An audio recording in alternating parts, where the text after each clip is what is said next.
ওই করিমগঞ্জ তারাইলের একলা এমপি আছে সুন্নু ভাই কইতাছে মাননীয় স্পিকার এই যে একটা লোক সব হিসাব দিলায় আমরা ইজ্জত থাকে না টাকার হিসাব দেও আমি এই কথা কইছিলাম দেখিয়া আমার নামে বিচার মহান সংসদ আর আমি এর বেটারে জিগাই তুমি নো বিরোধী দল তুমি সরকারের বিরোধিতা করতে তুমি আমার বিরোধিতা করো কিতা এর মানে হইল গিয়া এর আয়ের এক 4 মাস গেছে সরকারি বরাদ্দ পাইছি 29.29 কোটি কত পাইছি আগে জীবনে 29 আগে থেকে ফার্স্ট টাকাও জানলাম না টাকা আইলো কোনাইন আর গেল কোনাইন দিয়া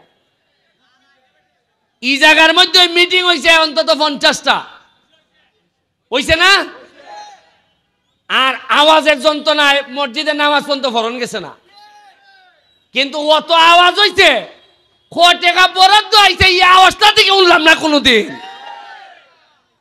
কি কবাল আমার দেখুন আপনারা যে আমি জানাই দিছি যে 29 কোটি টাকা বরাদ্দ হইছে এই কারণে আমার নামে বিচার দিতে দিতে সংসদ ভবন পর্যন্ত বিচার দিছেন ওই করিমগঞ্জ তারাইলের একলা এমপি আছে তার নাম বিরোধী দল বেটা করে সুন্নু ভাই আমার বড় কষ্ট হয় তারাইল করিমগঞ্জের মানুষের লেগে সুন্নু ভাই আমার লেগে বিচার দিছে নিয়া সংসদ কইতাছে মাননীয় স্পিকার এই যে একটা লোক সব হিসাব দিলায় আমরা ইজ্জত থাকে না আমি জীবনে বাইউনছি না আপনারা টেকা আপনারা কইতাছি আমি ভাই ই টেকা আপনারা আইছে আপনারা আমারে কইতা কেমনে খরচ করছো জানাও টেকার হিসাব দেও আমি এই কথা কইছিলাম দেখিয়া আমার নামে বিচার মহান সংসদ আর আমি এর বেটারে জিগাই তুমি নো বিরোধী দল তুমি সরকারের বিরোধিতা করতে তুমি আমার বিরোধিতা করো কিতা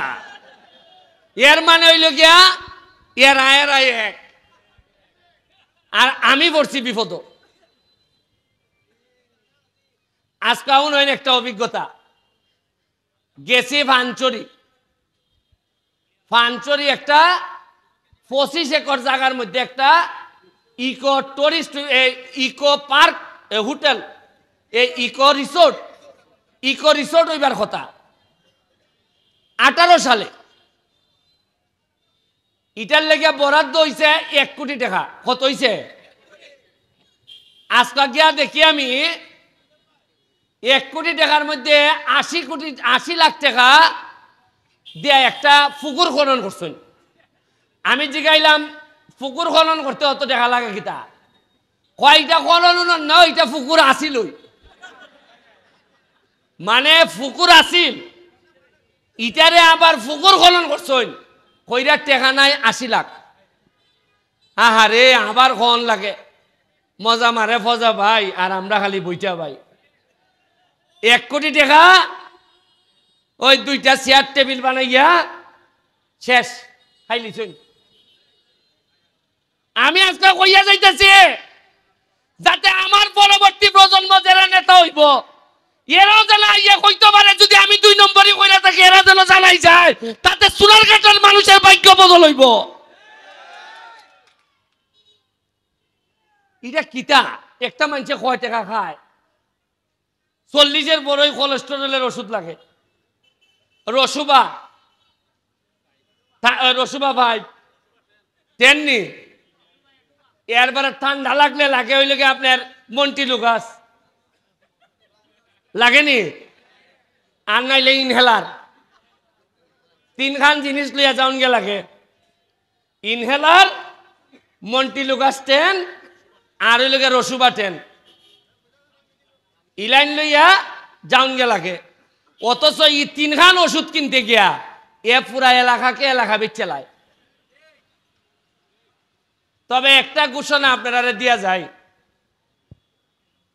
আমি নির্বাচনের আগের ফাঁস করে একটা কথা কইছিলাম আপনারা খেয়াল রাখবা একটা জিনিস খেয়াল রাখবা যে এমপি হইবার পর ব্যারিস্টার সুমনের কোনো সম্পদ বাড়ছে কিনা এখন দেখা গেল আমার টাকা আমি হিসাব দিছি এবার নির্বাচনে আমার কাছে নগদ আছে 9.5 লাখ কত আগামীবার নির্বাচনের সময় আমি যদি হিসাব দেই আমার কাছে আছে টাকা 9 কোটি, তে আপনার মনে প্রশ্ন আইবনি অত টাকা আমার আল্লাহ করতে কি আইবনি? খালি কথা দিছি সোনারঘাট, মাধবপুর, ঢাকা, আমেরিকা, লন্ডন, পৃথিবীর কোনো জায়গায় আমি আর আমার পরিবার মানে হইল কি আমার বউ বাচ্চা, আমরা কোনো ধরনের সম্পদের মালিক হব না, ফ্ল্যাটও না, ফ্লোটও না। সোনারঘাট আমি নতুন কোনো আমার বাবের যে আছে ইলাইন তো আর আমি দিলাইতে পারতাম না, সোলমুখিতা দিয়া। ওই যে আমরা ফিরের বাজার যে বাসা খান আর বাসার সামনে যে আমরা সমিল উমিল যেটা আছে, ইটা ছাড়া নতুন 1 শতাংশ জায়গাও আমি কিনতাম না। এর মানে আমার রুজি নাই। ব্যারিস্টার হিসাবে একটা মামলা করলে 5 লাখ টাকাও পাই। আরো অঙ্কায় এমপি হইবার পর রুজি আরো বাড়ছে। মানুষে মনে করে না বা সৎ মানুষ, তারে মামলাটা দেও। সব টাকা আইনা যে টাকা রুজি করে সব টাকা আইনা মাধবপুর সোনারঘাটের মাটিত মিশাই দিতেছি। এই যে মরাগাং, এটা জিতা করতে গিয়া বিল দিছে আমারে 113 থেকে কতদিন 125 দিন ধরে 2টা এক্সকাভেটর চলতেছে। খরচ করছি প্রায় 80 লাখ টাকা, 81 লাখ।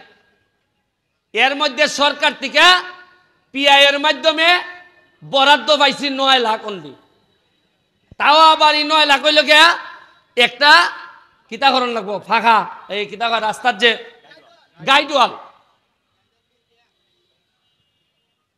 ইভন্ত বরাদ্দ পাইছি খালি টিয়ার কাবিকা। এটা হইলে আমি যার ইচ্ছা দিতাম পারবো।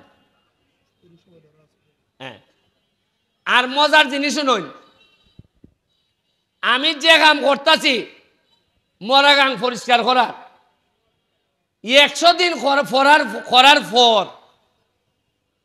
আইসে ঢাকার থেকে প্রজেক্ট ডিরেক্টর দেখবার লাগে যে এত ভালো কাজ করতেছ।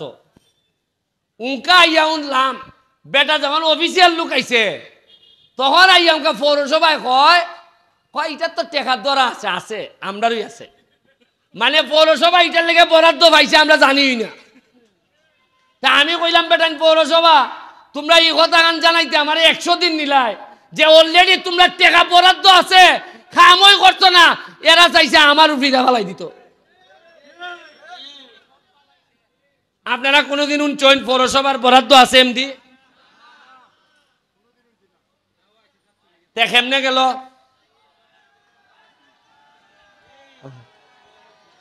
ভালো আছেন?